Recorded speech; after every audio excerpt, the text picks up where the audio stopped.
guys.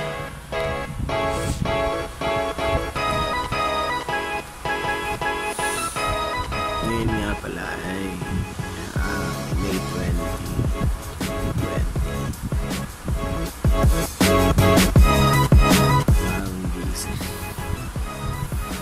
Gising ako ng pamangkin ko kasi nagpagising ako kasi ako nagigising basta-basta. And for today's vlog,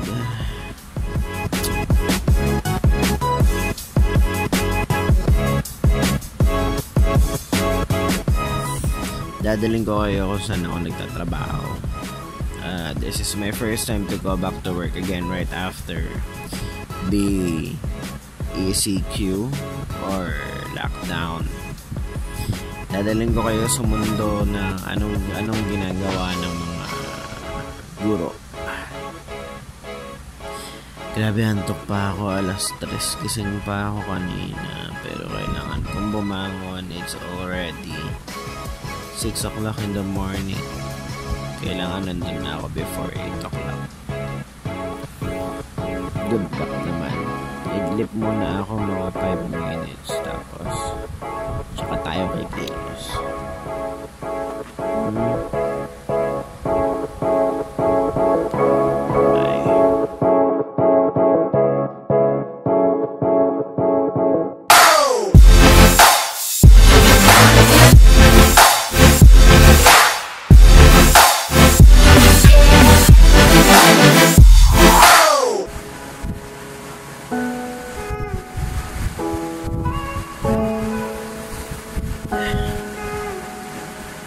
So ayun, pakagaling.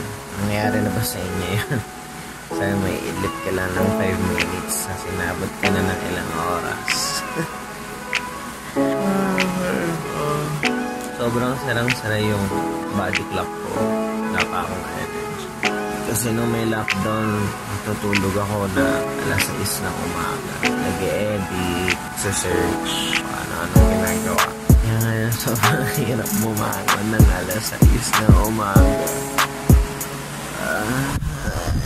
Kailangan na bumangon. Diyos ko po na, prepare na tayo. Pangat na ng buko. Naluto na siya kung anong tubo niya. Nakaprepare na yung ibang pagkain. Mamaya dire-diretso lang tayo kapag kaalis tayo. Hindi ko nga alam kung dadating ko to eh. Kasi baka delikado. DSLR gagamitin ko. I'm using my phone for this vlog.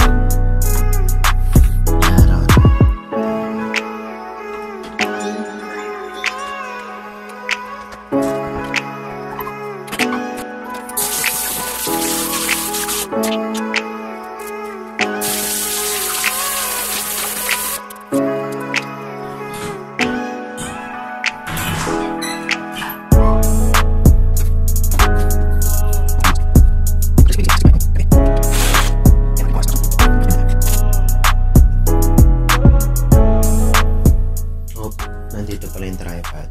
Kahapon, nag-try ako gumawa ng nag-shoot ako para dun sa 15-second challenge. Shoutout nga pala kay Boss Saddam. Visit nyo yung channel niya dito sa may taas. Karaska yan, rock on. Rock on sa lahat ng mga kasama ko sa Raska. Shoutout sa inyo, kilala nyo kung sino kayo. And mahilig ako sa kape. Lalo na nung napunta ako ng senior high school. Mahilig ako sa matamis na kape. Anong oras na ba? Launa na.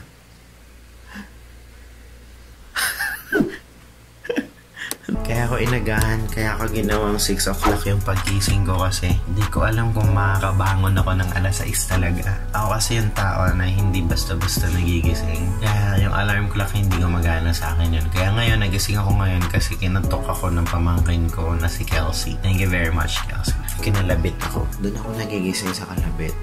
Pero hindi ako nagigising sa alarm clock. Hindi ko alam kung ako lang yung ganun. Pero kung ganun kayo, comment down below. Tuna. So kahapon nag-shoot ako mag-isa. Lagi naman ako mag-isa. Pero parang isang beses lang ako tinulungan ng pamangkin ko yung urong. So para sa hindi pa nakakapanood ng short film na yun, yung urong, click nyo to. Yung urong ay concept ko ng second wave para sa COVID-19 kasi mga pasawa yung mga Pilipino. Ayan, ganyan, kakalift lang. Sobrang daming tao sa Antipolo. Alam nyo ba dito sa may Antipolo, Mayor Anding Inares, kakalift lang ng ECQ. Parang piyesta, as in ang daming tao, dagsaan. Dati meron schedule sa amin ng paglabas ng per barangay, ngayon binalik yun. Hindi ko alam kung anong dadatnan natin mamaya doon. Pababusog ba ako dito? Ano lang yung babaunin ko? Century tuna, baka naman. I'm not a morning person, so hindi ako sanay ng ganito kaaga. Pero kapag may pasok, I'm trying my best na matulog ng maaga. Good thing naman sa school namin, panghapon ako, so hindi ako nahihirapan kasi ang pinakamaaga ko ng pasok. Na-adjust nung second semester kasi nagkaroon ako ng turo sa senior high school sa arts. Doon lang, alas 6 ng umaga. Yung arts, hindi naman pumapasok din na maaga. Oops. Miss ko na kayo mga nakshis ko, mga artisans. Another fact, hindi po ako nagkakape ng sobrang init. Mahilig ako sa kapeng malamig. Mahilig ako sa kapeng may yelo. So itong ginawa natin kape ngayon, hindi pa natin iinumin yan. Palalamigin ba natin ito? Hindi ko alam kung bakit. Hindi ko alam kung ako lang yung ganun. Pero mas na-appreciate ko yung kape kapag halimbawang malamig na siya. Yung hindi ka napapasok, nararamdaman mo yung kape dito. Hindi yung init, pero yung kape mismo. Weird, no? Kung ganun din kayo, comment down below. Pang-almusal. Ngayong araw na to, yan, nagkaka-energy na ako. Okay, ang vlog na to ay raw vlog. Pero, ang iniisip kong content for this vlog ay dadalhin ko kayo. Sabi ko nga kanina umaga, hindi ko alam kung ano yung sinabi ko. Ano yung binanggit ko. Pero, hindi man ito yung typical na vlog ng mga guro na ipapakita sa inyo kung ano yung ginagawa namin sa school. Parang sabay-sabay natin tignan what will be the new normal, lalo na sa educational system natin ngayon. Kasi lahat tayo ngayon ay nasa estado ng adjustment. Kaya hindi pa kami nakakatapos dun sa school year 2019-2020. Hindi pa kami totally or formally finished with our schoolworks. Siguro yun yung gagawin namin mamaya. Anyway, ayun. So it will be my first time to go outside. Kumukulo na pala siya. Daldal ko kasi. Mahilig ako sa maanghang na pagkain. Kahit ito, chili mansi, sweet and spicy, extra hot and whatsoever. Fanatic ako ng pancit canton. Baka naman. Pero ako lang ba ang di fan na bilog yung noodle sa loob? Parang feeling ko ang daming space na nawala. Ang daming space na nasayang. Tapos, hindi kaya nilulubog ng buo. Pera-peraso. Hi, Cheddar! Check. Gusto mo to check? Ano? Ay ko, ala, no? Yung susi mo yan, nabigay ko pala sa atin ng kagabi kahapon. Makita yung mukha mo. Ayan, this is Cheddar. Ang bunsong prinsesa namin ngayon dito. Ayan, gising na si Kuya. Actually, gising na siya. Gising naman talaga. Yes. Luto na siya. Isang malaking talento ang makapagluto ng hindi hilaw pero hindi din overcooked na pancit canton. Shoutout kay Ate Rina, ate kong pang-apat. Perfect magluto ng pancit canton. Then, prepare tayo ng mga gagamitin or dadalhin natin. Yung binigay na sa akin ni Kuya, yung quarantine pass para, although, teacher ako, papayagan na daw lumabas yung mga teacher, pero mahirap na. Baka mamaya mapapunta ako ng barangay. Mapag-exercise ako dun. Chard.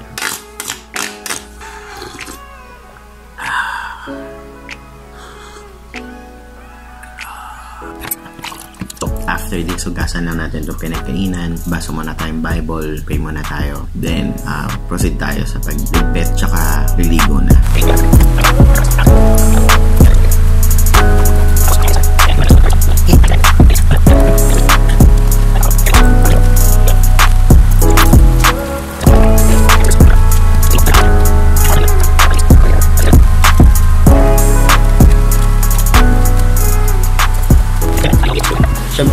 kayo sasama doon sa pagligo. Baka naman maumay kayo, di ba?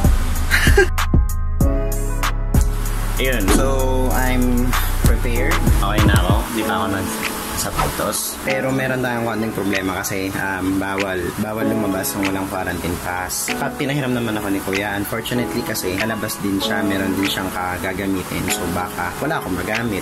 Tapos, another thing, pagpabalik dito sa Angono, baka hindi na ako makabalik dito. Kasi lahat ng ID ko ay antipolo. Sorry, late reply. Hi! Hi, Zeus!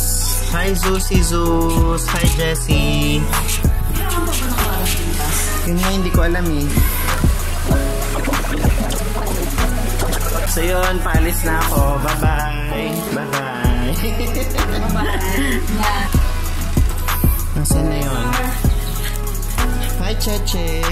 Hi, Zeus! Oh, ito si Zeus. Zeus! Hi, Cheddar! Jessie! O, balik na doon. Wag na kayong... Baka lumabas na naman kayo eh. Baka wala na. Wala din. Zeus! Zeus!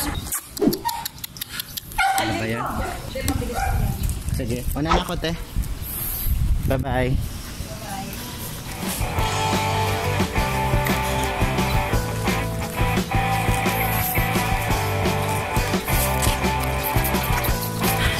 Lalakad tayo hanggang sa labasan. Yun, so iniwan ko na yung quarantine pass ulit doon. Tapos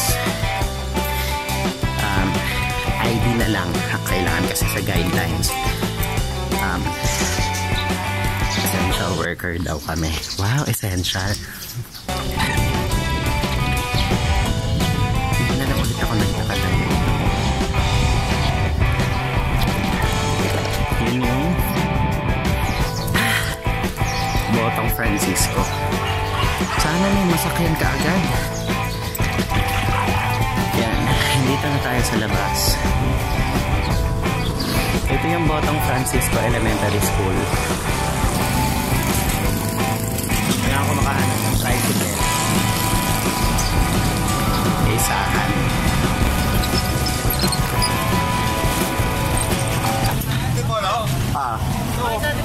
Sa Mulong High School. Oh, sa Mulong High School, oh.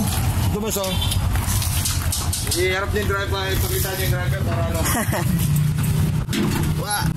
Go!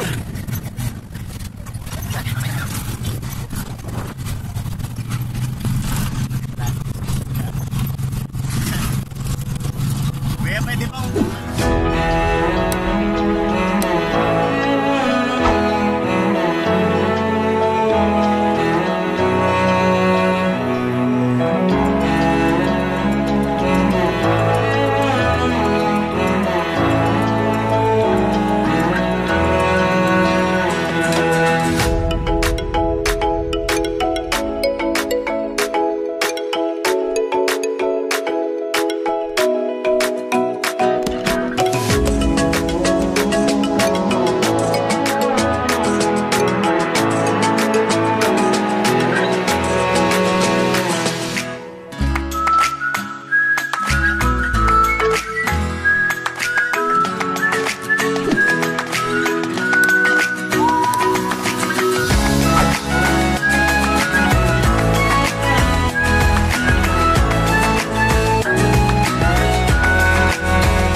Hi, Kuya Jay.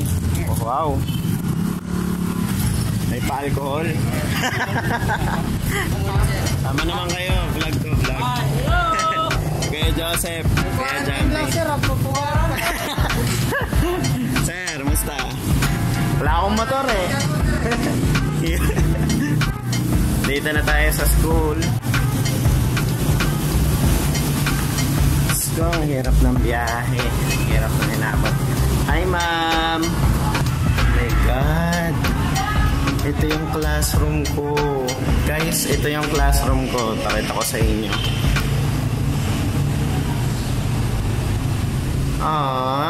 Nakakamiss naman. Nakakamiss naman dito. Yung huli kong punta dito, yung huling araw nung declaration ng quarantine. Oh, grabe. Ito yung classroom, dito yung classroom ng advisory section ko for 2 years. Yung grade 10 love. Na ngayon, pilot sila dati last year. Tapos yung pilot naman this school year. Ito yung bulletin board namin. Memories. Dito yung yung makakalimutan yung classroom na kulitan, awayan, may tampuhan, yung anturing niya sa isa't isa para na kayong pamilya, pero magjojowa kayo.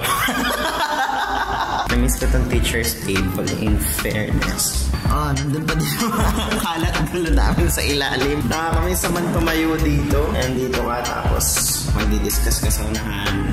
Mga batang makukulit. Yan. Ay, tayo. Nasa taas. Gawa tayo ng sequence for this one. Gawa tayo ng B-roll. B-roll, let's go.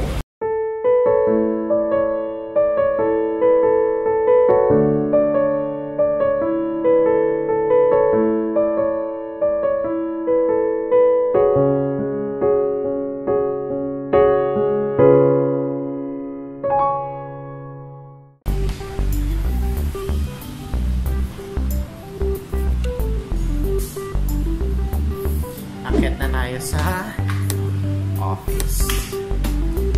Ito kaya sa inyo yung table. Hi, Ma'am Doris! Yellow? Bakit? Say hi! Si Ma'am Doris. Hi! Cashier namin galing Dubai. No mask, no quarantine pass, no entry. Hi, Ma'am Marge. Pakita ka naman.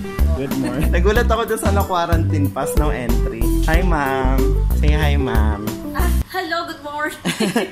This is Mama Spasha, our principal. Yan. May hilig din yan si Ma'am sa mga K-dramas. Magkakasundo kayo. Tatayo na nga po kami dito ng SMHS K-Drama Club. Lalo pag yun, pinag-usap. Araw-araw kayo magpapasok ngayon? Wala kami Okay na. Ang problema ko na lang yung pabalik. Sa guidelines Hindi kasi yung ID ko, hindi ang nakalagay. Hindi, pero essential ko pa rin naman. Worker yun. Palabas, oo. Happy Mother's Day. Oo nga pala, Mother's Day. Namiss ko naman tong table ko. Namiss ko tong opisina, in fairness. Mag-biyernes ka pa. Ma'am! Gawa na ng form sa check-in na tayo agad pa. Game, let's go.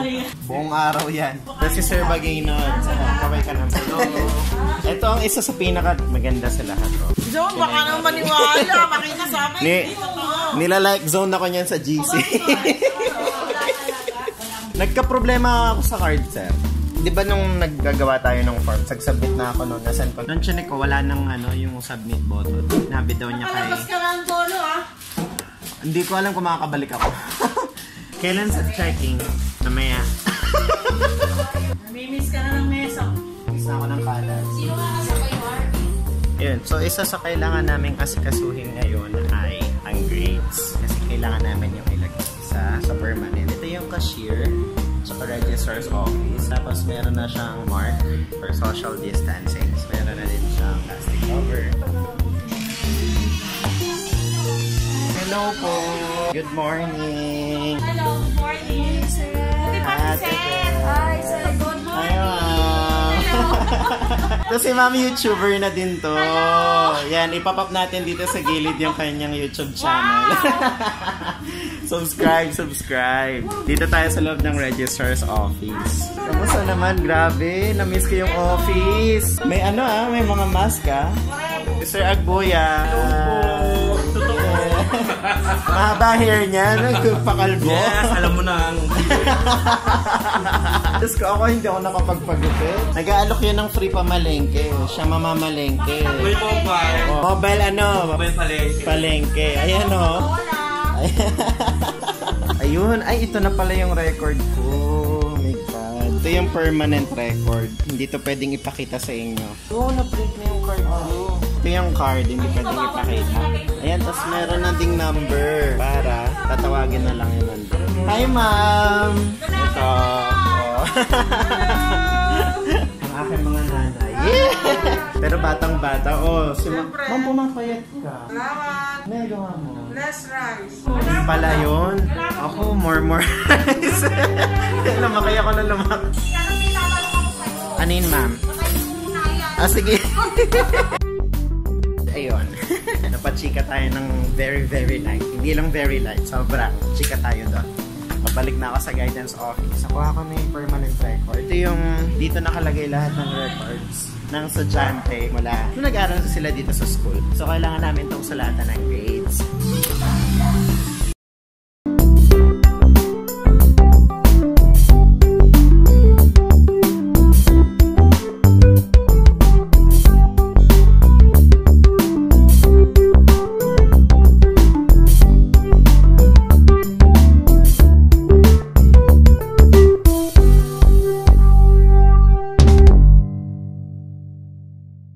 And ayun, inabot na tayo ng hapon ngayon dito sa office.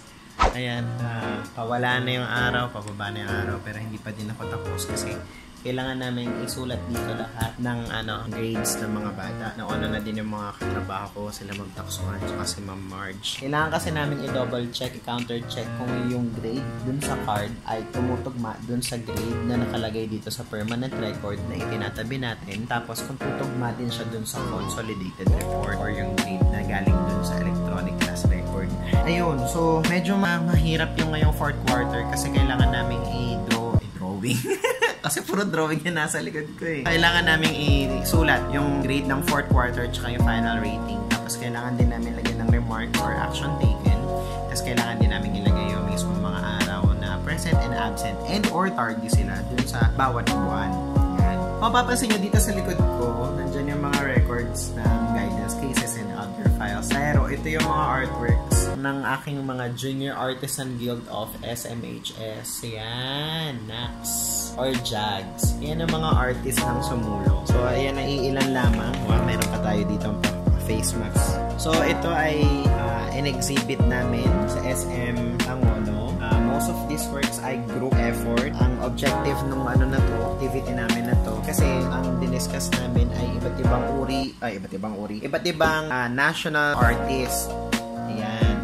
In-explore lang namin yung mga techniques and strategies nila, ano yung distinct technique ng bawat artist. Tapos, ang concept kasi namin last exhibit is sining-salin. Hindi ko matapos yung vlog na yon kasi nandito sa desktop ko yung ibang files nung preparation and nung mismo exhibit. Kaya siya tinawag na sining-salin. Ito yung paggamit ng sining sa pagsalin ng kultura ng mga makabagong artista o makabagong artist. Ayan, so, Manny Pacquiao. Ayan. So, yung mga style ni Botong Francisco, ni Fernando Solo, ni Edades. Nimay lang namin yung iba sa mga techniques and strategies nila. Another artwork namin ay ayun, nakasabit sa taas. And group din yan. Ayun. So I think ito yung ginagawa ng isang guro. Hindi lang kami basta nagtuturo. Prepare din kami ng mga materials para sa mga susunod na gagawin natin. Up until now, we're still hanging off what will happen next, right? Pero kung ano man yung mangyayari sa atin, we're just hoping for the best. Kasi mahirap talaga yung pinagdadaanan natin ngayon. kailangan lang natin maging prepared, kailangan din natin maging open for changes, at kailangan din natin somehow adopt kung ano yung mga dapat natin gawin. Alam ko madami tayong mga questions, madami tayong mga saloobin, marami tayong mga sana dapat ganito na lang, ba't hindi na lang ganito yung gawin natin. Marami tayong ganon, even kaming mga teachers, ganon din po kami. Pero kasi at the end of the day, ang hahanapin at ang kailangan po nating isipin ay kung ano yung makakabuti para po sa ating lahat. So, ayun lang. Maraming salamat sa pananatili at pagsubaybay ng vlog ko. Maraming salamat sa pagsama sa akin sa first time kong paglabas ng bahay, first time kong pagpunta ulit sa trabaho at pag-asikaso ng lahat ng ito. Unfortunately, hindi ko pwedeng ipakita sa inyo yung mga dito kasi confidential po. So, siguro gagawa din ako ng mga vlogs na may kinalaman pagdating sa teaching, pagdating sa school, sa perspective ng teacher. Alam ko nabanggit ko na to nung nag-live ako one time sa YouTube. Pero stay tuned kasi yun yung linya ng mga vlogs natin na nakaantabay. Well, I guess that ends this vlog. Thank you very much for watching. Sana kung nagustuhan mo yung video na to, hit that like button. And if ever meron kayong mga saloobin o mga opinion regarding sa kung ano yung mangyayari sa atin para sa school year 2020-2021, comment down below. If ever na meron kayong mga questions regarding sa school or sa other plans in Department of Education, I'll try to answer them or even have a separate vlog for that. Maraming salamat guys. Alam kong marami tayong pinagdadaanan ngayon pero sana at the end of the day magkaisa tayo. Maraming salamat sa panonood mga Rocky Rods. Until next time, hopefully maging okay kayo dyan sa mga pamamahay ninyo ngayon. If ever na gusto nyong mapanood pa yung iba ko mga videos, subscribe to my channel. Hit nyo lang yan, yung subscribe button dyan. And hit nyo na din yung bell button for you to be updated with my vlogs. Thank you very much for watching and this is your teacher. Peace and out. Kaya pala, shout out sa lahat ng grade 9 pilot, batch 2019-2020. Hopefully, okay kayong lahat dyan. At sa lahat ng mga sumulong nyan, sana okay pa kayo guys. Looking forward na magkasama-sama ulit tayo at magkaroon tayo ng mga activities.